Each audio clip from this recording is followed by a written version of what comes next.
everyone. This video is being produced today to kind of help give you an idea of what our first shot at in-person worship is going to look like here in a few weeks in the midst of this pandemic.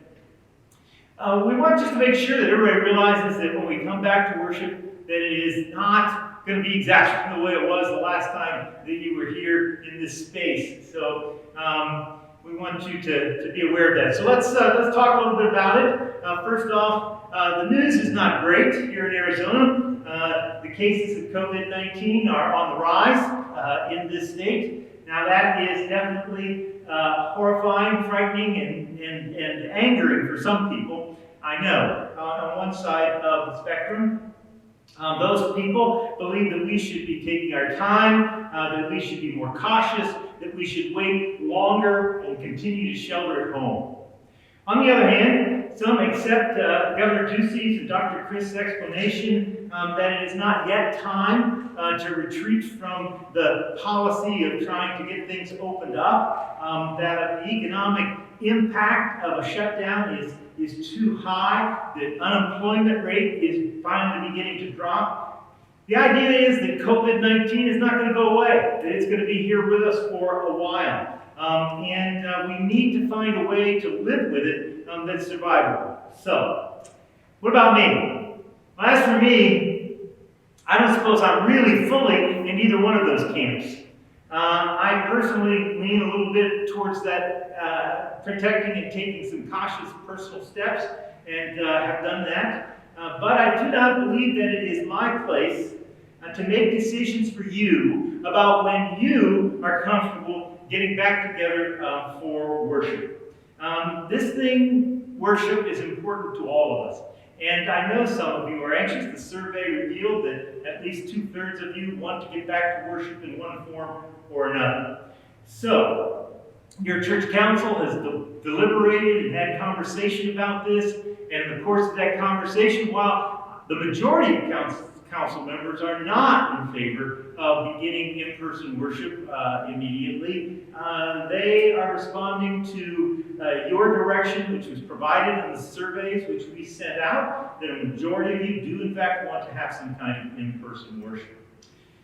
We've also decided that we will continue to produce full online worship with the liturgy and the special music and the hymns and all that kind of thing will be available, continue to be available online for the foreseeable future. We have,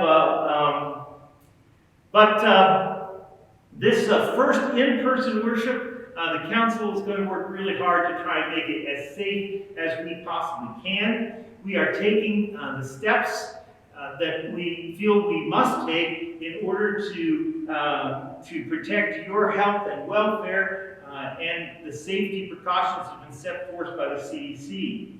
We have to do this. We have to do it for a raft of reasons, the most important of which is, of course, your health and welfare, health and welfare of the CTL members who are not you. You come and you're with other people, and we aren't all in the same place in terms of our attitudes and our plans. So you have to protect and be concerned about the other as much as you are yourself. And please know that despite our best efforts, there is absolutely no way that we can guarantee that this will be 100% safe. So the first worship person together in this space will be on June the 21st at 9 o'clock in the morning. We decided to come indoors, even though we have the doors are open and the air conditioning is running, and of course the cost associated with that. But we feel that we need to keep that ventilation in the sanctuary, the open air getting through the sanctuary. We decided against having it outdoors because it's just too hot here in Arizona. So, first rule. The first rule is this. You are under absolutely no obligation to come.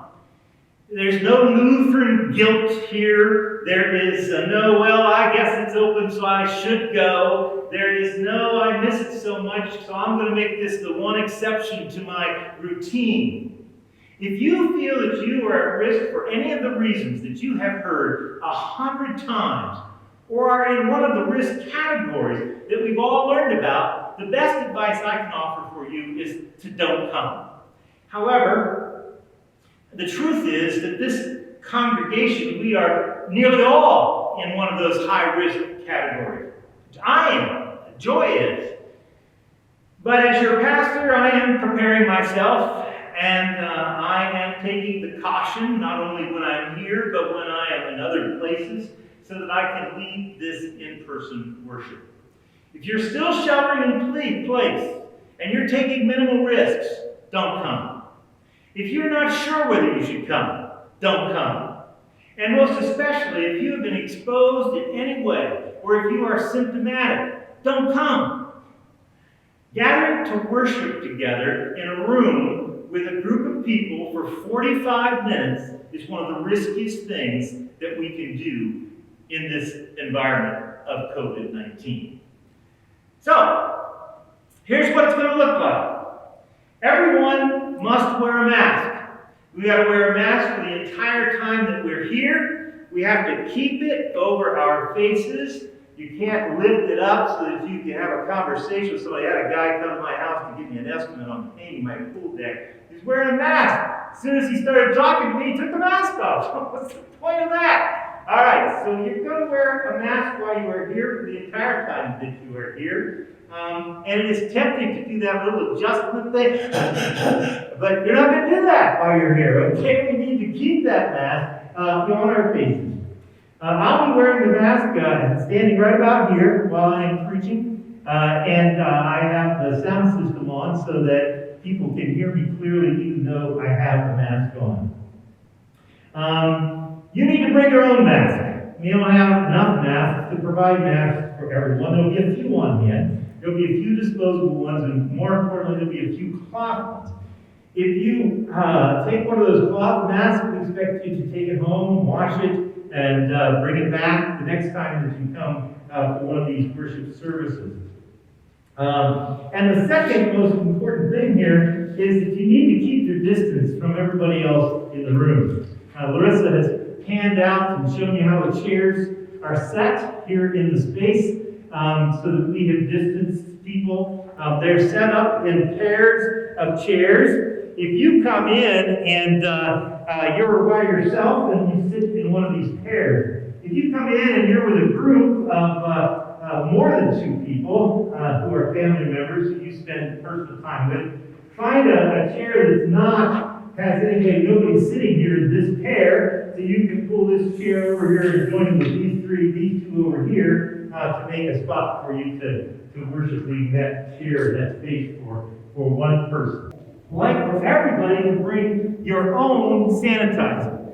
Okay, you need to bring so that you can use it. We're going to need that during communion. Okay, I'm going to get to communion in a minute and how that works, but we will have a station set up here with hand sanitizer where you can use that as you come in. Keep your distance in the narthex. Notice as people are coming in, okay, that we've got folks coming in here, and we keep our distance. You can do the hand sanitizer thing. We're going to have the door over off the fellowship hall opened as well, and people can use that door to come in so that we don't get congested here in the narthex.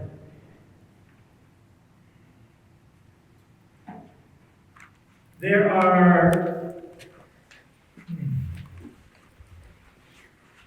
are no name tags going to be used. We're going to have some touchless sanitizers. It's some, ones where you put your hand under it and it just kind of squirts out at you. We'll have those. We won't have those until mid-July for us.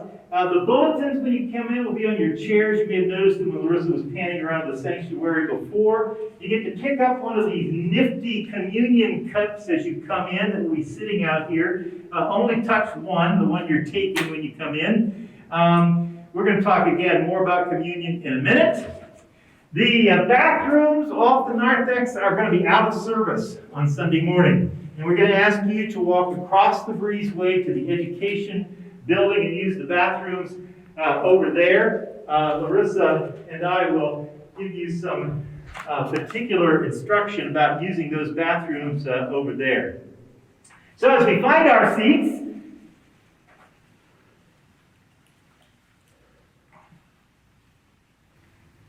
around the room,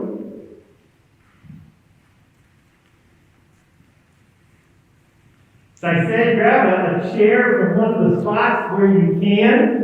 Mary Sue's trying to sit in the back over there. Let's not do that. I promise your German Lutheran grandmother is not going to haunt you for sitting in the front. Okay? We need, it's going to be hard to hear, and we need to have a little bit of that, people together. Okay, so starting out for our worship together in this space, we may or may not have any music at all. We might have some instrumental music, maybe somebody playing the piano as you're coming in, somebody doing a little instrument music to kind of give us some time to reflect on things.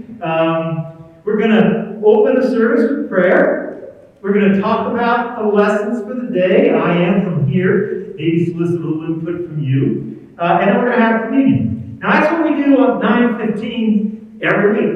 And so this is not new for everybody, but we are going to be doing that sort of service. So, now, communion. This is really the tough one.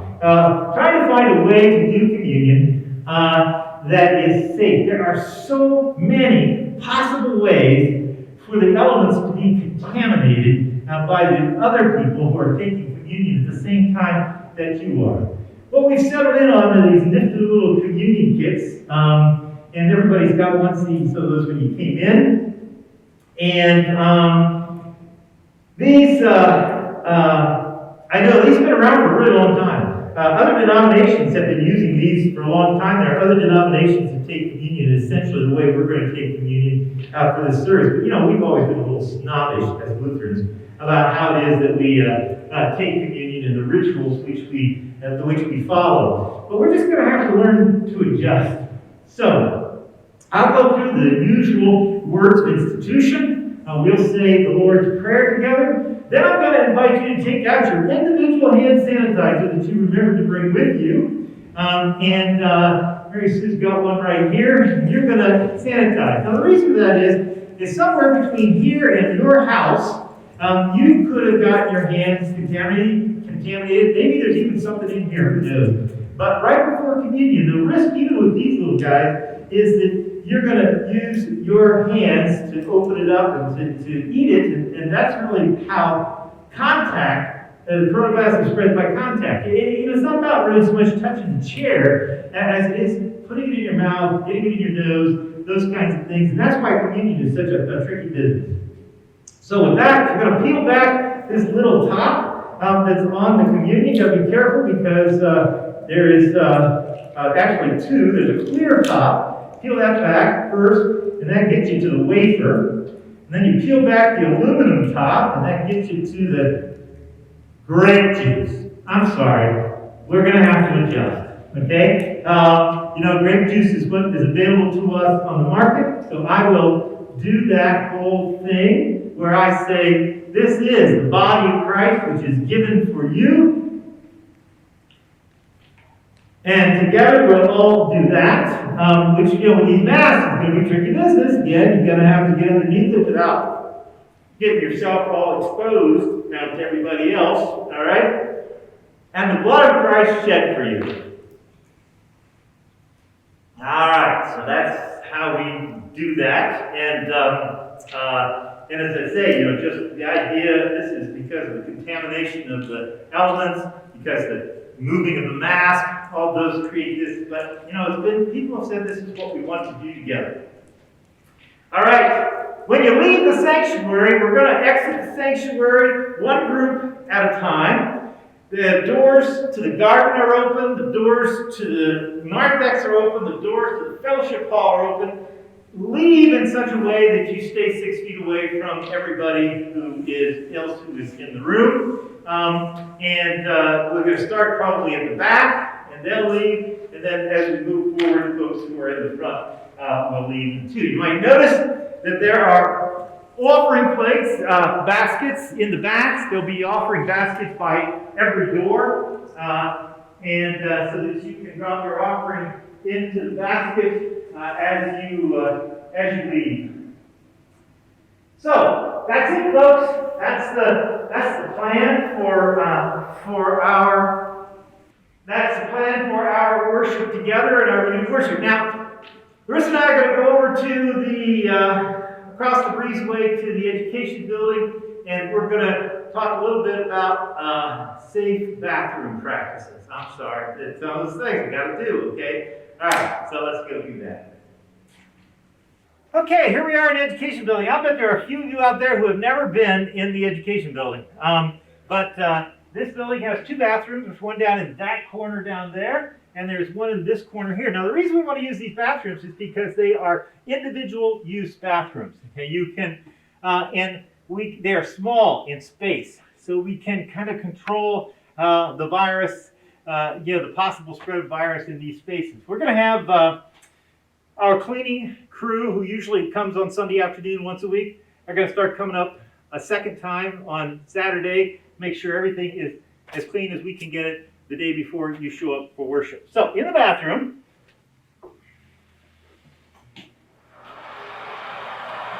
our toilets have seats that do not have lids. We're going to change that. We're going to put lids, toilet lids with seats with lids on these toilets. The reason for that is that maybe you've seen the Free Breeze commercial where, when you flush your toilet, all the smells get scattered all over your room. That's kind of what happens here too. When you flush the toilet, there's stuff comes up into the air in the room. So what we want you to do is to remember to close the lid, okay, before you flush, okay, so that when you flush, we'll keep things in the room. Then there will be a can here of air freshener, and after you have, we want you to make sure that you, it's not the stuff on the surfaces that bothers us as much as the stuff in the air. And then of course, make sure that you wash your hands and do that whole 20-second thing where you sing happy birthday while you're washing your hands and you get all that done. As you dry your hands, you've had the door closed, of course. Use the paper towel to open the door. Okay, when you leave, throw the paper towel into the trash can, which is sitting right by the door. And there you have it. So that's our plan for the bathrooms. I look forward to those of you who come out to seeing you on Sunday morning on June the 21st at 9 o'clock. And for those of you who do not feel safe coming, stay home.